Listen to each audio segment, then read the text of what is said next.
So the question everyone has been asking me is, Jadisola, why are you choosing to buy an investment property as opposed to a home that you're going to be living in? And that's what we're going to be talking about today. Hi guys, welcome back to my channel. My name is Jadisola, and for everyone who's been following my property buying series, thank you very much. If you are new to my channel and you haven't seen any of the videos, I'm going to link them in the description box below so you can also follow me on my journey. So let's dive right into today's topic. Should I buy a home to live in, or should I buy an investment property as my very first real estate investment? I think the answer to this is deeply personal, as in my own case, and I'll probably get to a lot of those reasons at the end of this video. Maybe a good place to start is to really think about what are the pros and cons of doing either of the two, because at the end of the day, everyone is in a very different situation, and the reason why I'm choosing to buy an investment property and another person is choosing to buy a home that they're going to live in, the rationale behind, the two decisions are very different. So now let's look at some of the pros of buying a home that you want to live in. And the first thing is, this is an investment. Real estate investment is one of those tried and tested investment options for people, and it's made so many people millionaires in the past. One of those assets that if you invest in, you can almost never go wrong unless something really drastic happens, especially when you hold on to them for a long time. So it's an investment that over time it would appreciate, and then you would have capital gains on the property. So a property that you've bought for, say, £200,000 today, in 10 years time might have appreciated to now being like, say, 220,000 or 250,000, depending on maybe the area, what the economy is saying, how much value you've added to the property, and all whatnot. The second pro that I'll think about when I'm thinking about buying a home that you want to live in is the ease of access to finance for your first home. So first, you need a relatively low deposit when you're buying a home that you want to live in. Here in the UK, you need an average of like 5 to 10% to buy a home that you're going to be living in. There are government schemes that one may be able to leverage in order to get onto the property ladder, where the government is going to pay part of the money that you need for your deposit, and then the bank is going to finance the rest. There are also like savings accounts, like the Lifetime ISA account, where the government is going to give you 20% of the amount of money you put into the account. Although the maximum you can save in the account per tax year is £4,000, but the government will give you £1,000 at the end of the tax year. And you can withdraw this money in two ways. Either you're buying your first property or at retirement. Another thing about finance is that there's so many residential mortgage lenders out there, so there's so many products that one can choose from. Another pro to even look at, and this is also in terms of finance, is the interest rate. The interest rate on a residential property is much lower than when you are buying an investment property. So that is another pro to really think about when you're thinking about, making a decision between a home that you want to live in or an investment property. Another pro for buying a home that you live in is, I think it satisfies an emotional need, which is how I see like buying a home that you want to live in. There's that feeling of, I own the home that I live in.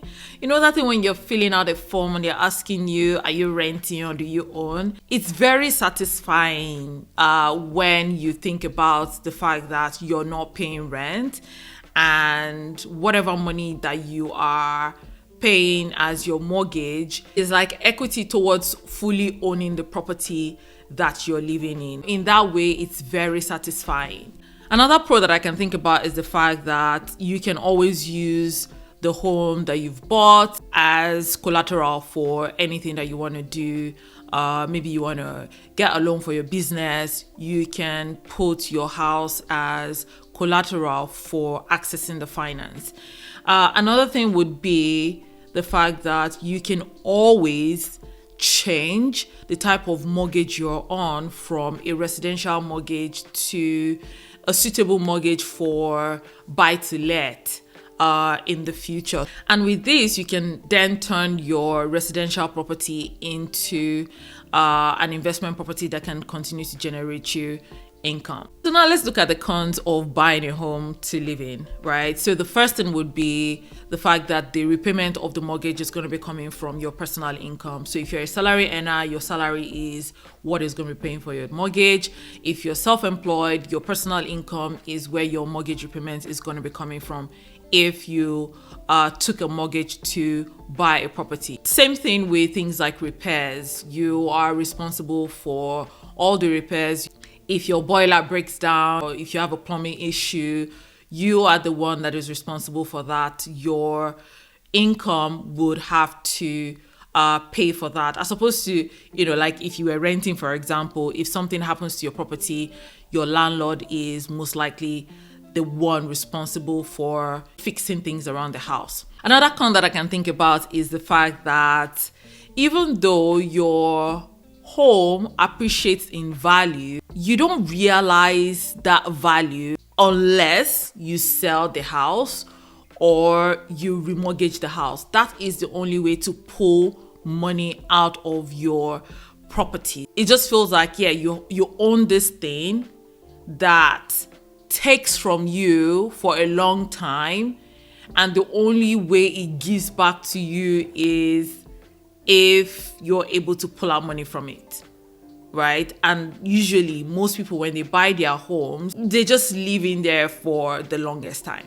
right? So it may not be something that they may be selling in 5-10 years. Another con that I can think about in terms of buying a home that you want to live in is it's not an easy decision to actually find a home that is, technically like your forever home, like your base. It takes a lot to actually mentally get to that decision to say, this is the area I want to live in for a long time. In addition to even thinking about this home really is where I want to be staying for a long time. So there's a lot to think about in terms of the location and the actual property when you think about buying a home that you want to live in. Another con that I can think about when I'm thinking about buying the home that you live in is how the mortgage repayment is also structured. You would most likely be paying both the principal portion of your mortgage and interest at the same time. So you would have a much higher mortgage repayment amount on a monthly basis if you were buying a property that you're living in and you were taking out a mortgage to acquire the property. Now let's flip this to buying an investment property. One of the major pros of buying an investment property is that you get two things. You get both the capital gains that you would get in terms of the property appreciating over time, and you get immediate cash flow from owning that asset. Depending on the strategy that you go for with your investment property, you could be earning money on a daily basis, on a weekly basis, on a monthly basis. Like literally, it becomes a source of cash flow for you. Which takes me to the second pro, which is about the fact that whatever cash flow you're generating from this property is what is going to pay for the mortgage, is what is going to be paying for any repairs on the property. So basically, the property is paying for itself. Still speaking of mortgage repayments, one of the things about buying an investment property is how the repayment is usually structured.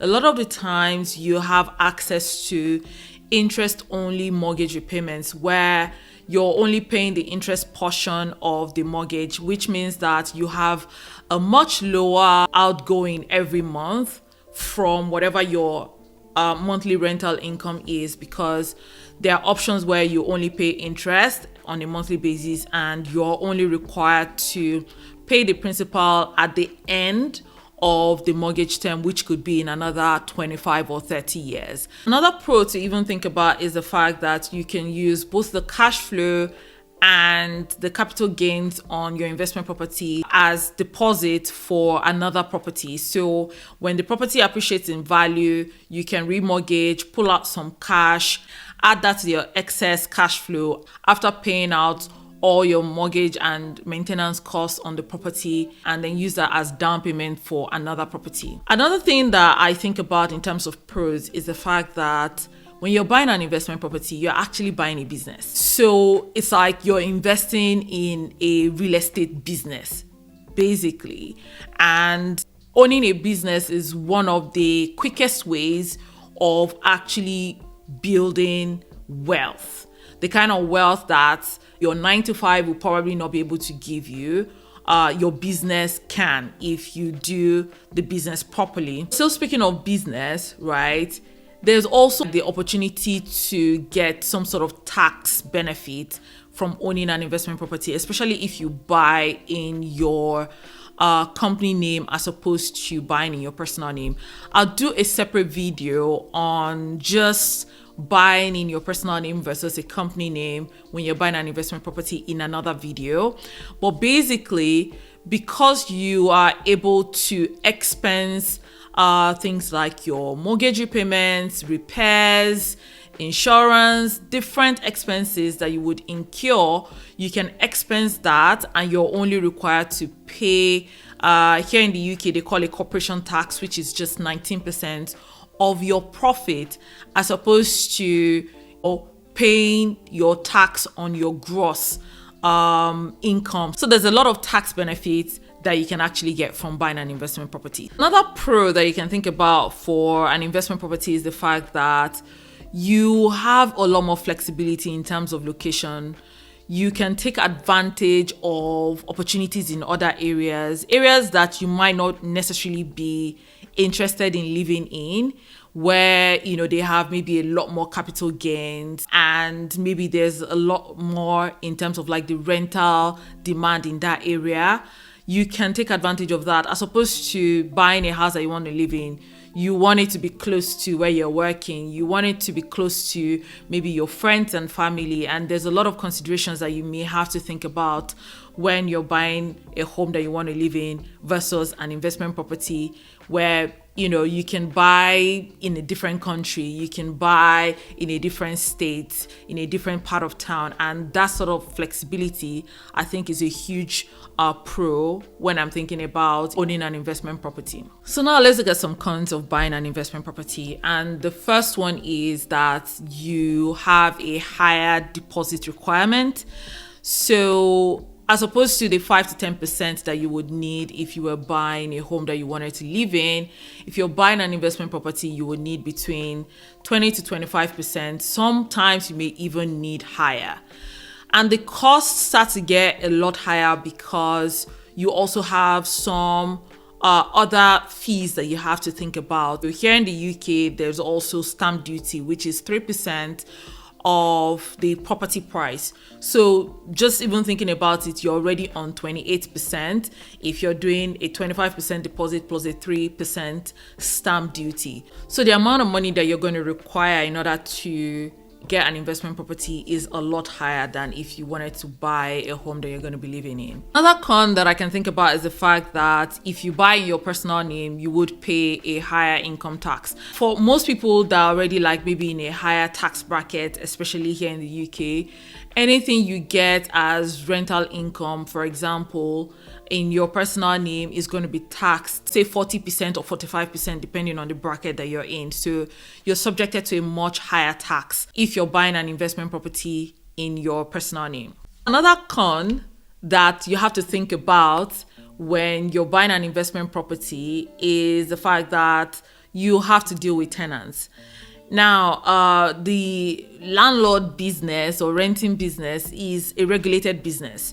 So you can't do anyhow, if that makes any sense. And tenants have a lot more rights than landlords. So with whatever strategy you're thinking about, you would have to deal with people in the property. So whether it's people living there, whether it's a commercial property where maybe people are using for offices or for shops, or even if you're using it for serviced accommodation and you have guests staying around, you will have to deal with these external people. And trust me, when they do make demands, you have to be able to answer them. If anything breaks, if they need anything, you have to be there for them, because it's your property and you are liable for, certain things. And you can't just even get upset and say, hey, you just want to evict people. There are processes that you would have to go through in order to be able to address issues that have to do with your tenants or your guests, right? So just even thinking about that, I know it can be overwhelming for a lot of people when they're thinking about getting into real estate, but there are always options around maybe getting management who can relieve you of that aspect of getting into property investment, and you don't have to worry about that side of a business. Another con that I can think about is the fact that there's a lot of admin things that you have to think about. So your accounting, your tax filings, dealing with tenancy contracts, there's a whole lot of admin things that you'd have to really think about when you are trying to buy an investment property. It can be a lot, but then again, there are ways around some of these things. You just have to bear in mind that you would have to part with part of your profit and pay some other people to take on that burden off of you. The last con that I can think about is the fact that whether or not you have a tenant or a guest in your property, you will still have to pay your mortgage repayments.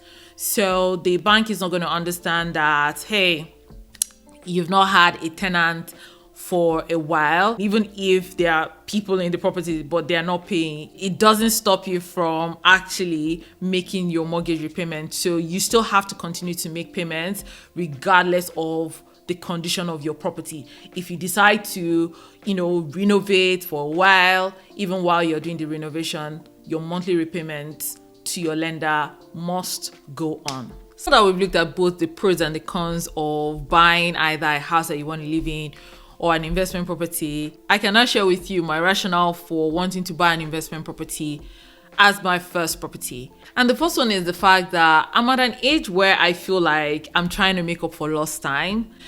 I have always been liquid, and the type of investments that I've always done, they've just been like things that make me see my money. So I've done lending, right, where I borrow people money and I get interest as, my return on my investment.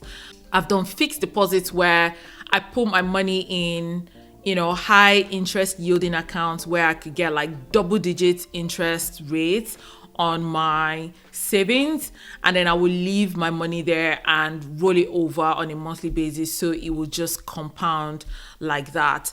And that's how I've been able to grow a lot of the monies that I've had in the past. But I feel like I'm just at a stage where I want to start to own assets. And one could say that, hey, so why are you still not buying a home to live in? It's still an asset. But I just feel like it's an initial liability until it becomes an asset, and it only becomes an asset after I've pulled out my money.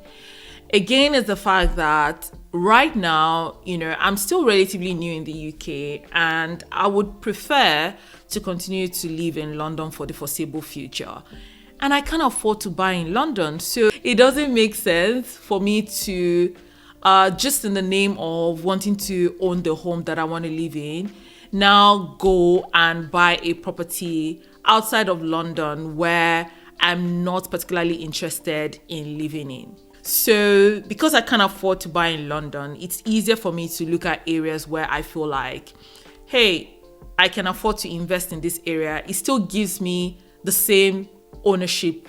I still own the property. It's just that I'm not the one living in it, and I will still continue to rent. So I also believe that depending on the strategy that I adopt, I can always use the excess cash flow from this property that I'm investing in and then use it to raise the equity I need to buy my own permanent home. So it's almost still like a win-win for me. But ultimately for me is the fact that I've been fascinated by the real estate market for the longest time, simply because there's hardly any, millionaire or billionaire that we know out there that doesn't have a real estate portfolio. And for me, the easiest way to start to build the portfolio is to start to learn the business of real estate. And the easiest way to do that is to get into the business, buying an investment property, understanding the process, how to deal with tenants, different strategies that you can adopt to turn a property into like a cash cow and use that as a stepping stone to acquiring other properties. So that's literally like my rationale. I don't think there's a right or wrong way of getting into real estate, to be honest. I think it's very personal, like I mentioned earlier, why anyone would want to, buy the house they want to live in or buy an investment property as their first one. I hope this video has been helpful, and if you are on a property buying journey, whether you are still saving up or you're also actively looking, I wish you all the best in whatever decision you take, whether you are buying a property you want to live in or you want to buy an investment property. Please make sure you like and subscribe if you haven't, and I will see you next time. Bye.